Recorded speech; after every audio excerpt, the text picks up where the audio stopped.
Good morning বন্ধুরা। আজ হলো 3 জুলাই শুক্রবার।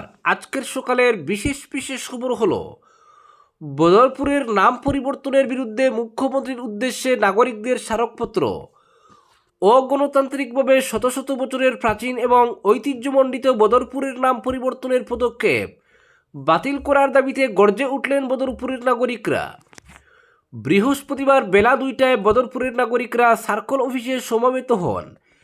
আইনজীবী লক্ষ্মী দত্ত গুপ্ত, প্রাক্তন অধ্যক্ষ হিফজুর রহমান, প্রাক্তন শিক্ষক আব্দুর রজ্জাক, সমাজকর্মী মইনুল হক, মুস্তাফা আহমেদ, কৈসুর আহমেদ, আশোক উদ্দিন, বিভাস চন্দ্র, মসরুল ইসলাম, মইনুল ইসলাম তালুকদার, ইসমাইল আলী, হারিস উদ্দিন এবং করিমগঞ্জ জেলার নাম পরিবর্তন প্রতিরোধ নাগরিক কমিটির কার্যকরী সদস্য প্রজ্জ্বল দেব প্রমুখ সার্কল অফিসারের সঙ্গে সাক্ষাৎ করে মুখ্যমন্ত্রীর উদ্দেশ্যে স্মারকপত্র প্রদান করেন।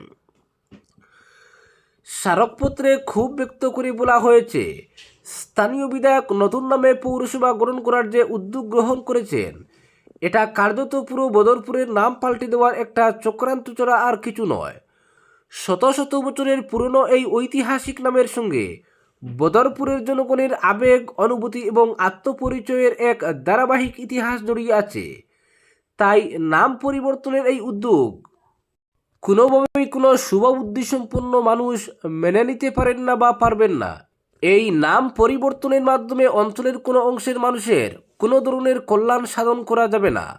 নিছক সাম্প্রদায়িক অভিসন্ধি নিয়েই এই নাম পরিবর্তনের পদক্ষেপ।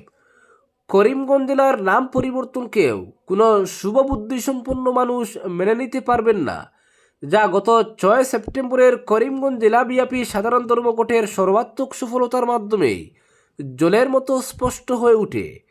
স্মারকপত্রে আরও বলা হয়েছে, যেখানে বদরপুরের নাম পরিবর্তনের কোনো দাবি ছিল না, সেখানে এক প্রাচীন ইতিহাসকে মুছে ফেলার অদ্ভুত চেষ্টা চলছে। বদরপুরের ইতিহাস কয়েক শতাব্দী প্রাচীন এবং এর সঙ্গে জড়িয়ে রয়েছে বহু গুরুত্বপূর্ণ ঐতিহাসিক অধ্যায়।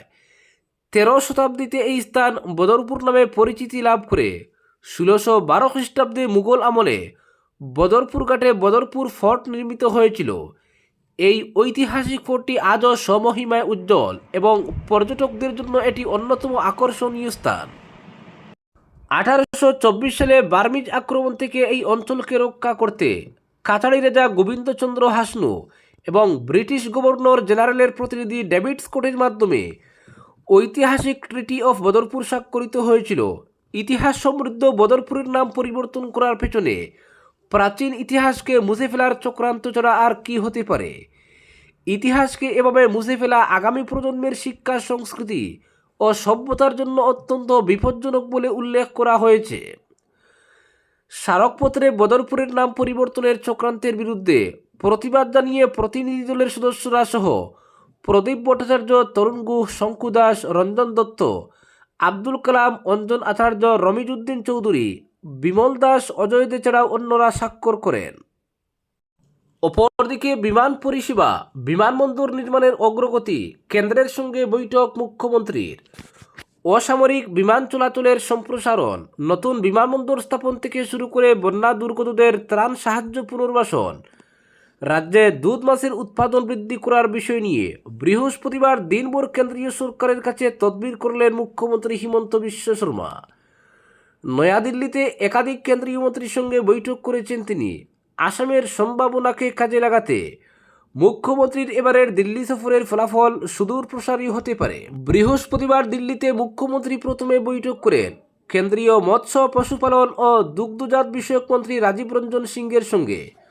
মৎস্য ও দুগ্ধ খাতে আসামের সম্ভাবনাকে কাজে লাগানোই ছিল বৈঠকে মূল আলোচনার বিষয়।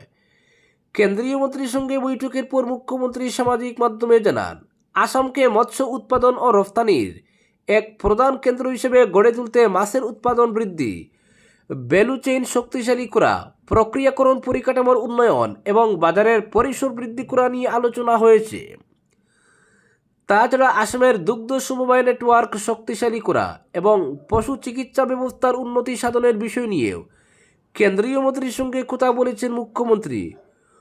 পশু ঔষধ কেন্দ্র, টেট্রাপ্যাক, দুধের গুঁড়োর প্ল্যান্ট স্থাপন করা এবং কৃত্রিম প্রজননের মাধ্যমে গবাদি পশুর প্রজাতির উন্নয়নের বিষয়েও আলোচনা হয়েছে।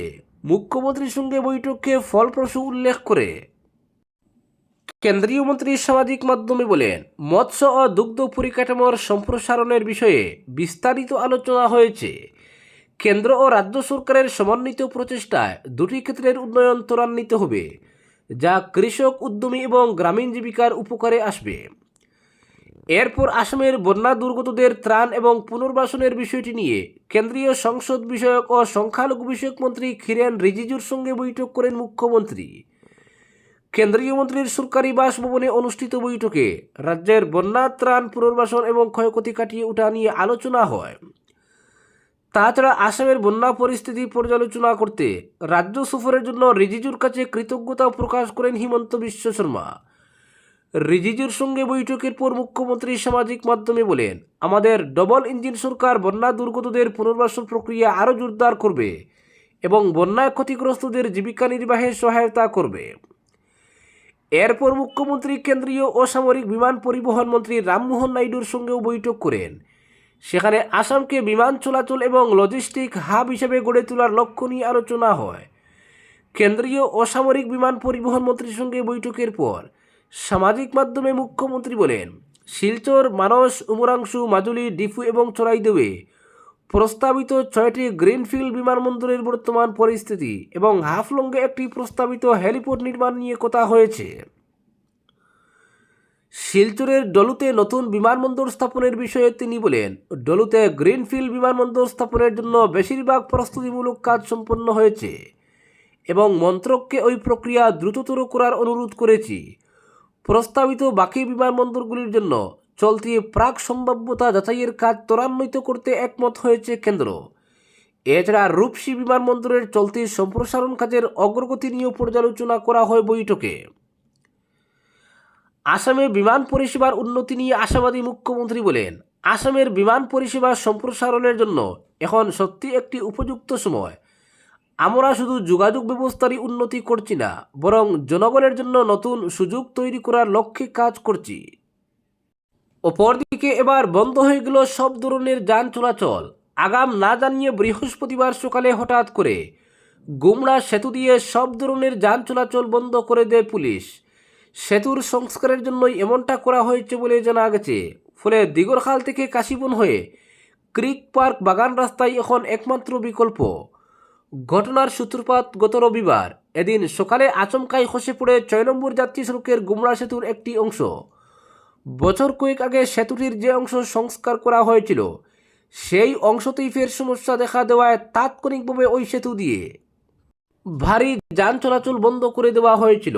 এরপর সেতু সংস্কারের জন্য এই রুটের মালিডহর বদরপুর অংশে ভারী যান চলাচলে আনুষ্ঠানিকভাবে নিষেধাজ্ঞা জারি করে কাছাড় জেলা প্রশাসন। মঙ্গলবার থেকে শুরু হয় সংস্কার কাজ। সেতুর উপরের স্ল্যাবের যে অংশে সুড়ঙ্গের সৃষ্টি হয়েছিল, গত দুদিনে ওই অংশ ভেঙে ফেলা হয়। এবার অন্য অংশ ভেঙে ফেলার কাজ শুরু করা হয়। আর এতে বৃহস্পতিবার সকালে হঠাৎ করেই সেতুর উভয় পাশে বাঁশের ব্যারিকেড লাগিয়ে বন্ধ করে দেওয়া হয় সব ধরনের যান চলাচল। সংস্কার কাজের সুবিধার্থে এমনটা করার প্রয়োজনীয়তা দেখা দেওয়ায় আগাম না জানিয়েই সব ধরনের যান চলাচল বন্ধ করা হয় বলে খবর। আর এতে বেশ বিড়ম্বনায় পড়েন একাংশ লোক, কারণ সেতু দিয়ে হালকা যানবাহন চলাচল অব্যাহত থাকায় এদিন সকালে তারা বিভিন্ন কাজে নিজ নিজ গাড়ি বাইক নিয়ে কর্মস্থলে যান। হঠাৎ করে সেতু পুরোপুরি বন্ধ করে দেওয়ায় বিড়ম্বনায় পড়তে হয় ওইসব লোকদের। পরে কাশীবন ক্রিক পার্ক রোড হয়ে বাড়ি ফেরেন তারা। এদিকে সেতুর সংস্কার কাজ অত্যন্ত ধীরগতিতে চলছে বলে অভিযোগ করেছেন স্থানীয়রা। সূত্র জানায়, হাতে গোনা কয়েকজন শ্রমিক দিয়ে চলছে কাজ। যেভাবে কাজ চলছে তাতে সংস্কার সেরে 10 দিনের যান চলাচল স্বাভাবিক করা নিয়ে সন্দিহান স্থানীয়রা। সূত্র বলছে, গুমরা সেতু দিয়ে সব ধরনের যান চলাচল বন্ধ করে দেওয়ায় এবার বিকল্প সড়ক হিসেবে ব্যবহৃত কাশীবন ক্রিক পার্ক রোডের উপর কয়েক গুণ বেশি চাপ পড়বে। এতে গ্রামীণ ওই রোড কতটা সচল থাকবে এ নিয়েও আশঙ্কা দেখা দিয়েছে। সূত্র বলছে, এমনিতে গত কদিন থেকে গ্যাস ট্যাঙ্কার সহ অন্যান্য অত্যাবশ্যকীয় সামগ্রী বোঝাই গাড়ির চাপে ওই গ্রামীণ সড়কের টালমাটাল অবস্থা। স্থানে স্থানে গর্তের সৃষ্টি হচ্ছে। এবার হালকা যানবাহনও ওই রুট দিয়ে যাতায়াত শুরু করায় দেখা দিচ্ছে যানজট। সব মিলিয়ে বরাক গুয়াহাটি সংযোগী এই রুট এখন বন্ধ প্রায় অবস্থায়। সেতুর সমস্যা ছাড়াও দীর্ঘদিন থেকে ওই রুট বেহাল অবস্থায় রয়েছে। সেতুতে ত্রুটি দেখা না দিলেও বিশাল বিশাল গর্তের জন্য এক প্রকার অচলই ছিল এই রুট। বর্তমানে ভারী যান চলাচল বন্ধ থাকলেও রাস্তার অবস্থা কিন্তু সেই একই। ফলে সেতুর কাজ চলা অবস্থায় যেহেতু রাস্তা প্রায় বন্ধ রয়েছে, তাই এই সময়ের মধ্যে রাস্তার গর্তগুলো অন্ততপক্ষে ভরাট করার ব্যবস্থা গ্রহণ করুক NHIDCL কর্তৃপক্ষ। স্থানীয়দের দাবি, পাইকান, লক্ষ্মীচূড়া, মালিডহরের বিভিন্ন স্থানে থাকা গর্ত ভরাট করে যান চলাচলের উপযোগী করার জন্য ব্যবস্থা করে কর্তৃপক্ষ। এতে একই সঙ্গে দুটি কাজ হয়ে যাবে, গর্ত ভরাটের কাজ করতেও সুবিধা হবে। আজকের বিশেষ বিশেষ সংবাদ এখানেই সমাপ্ত।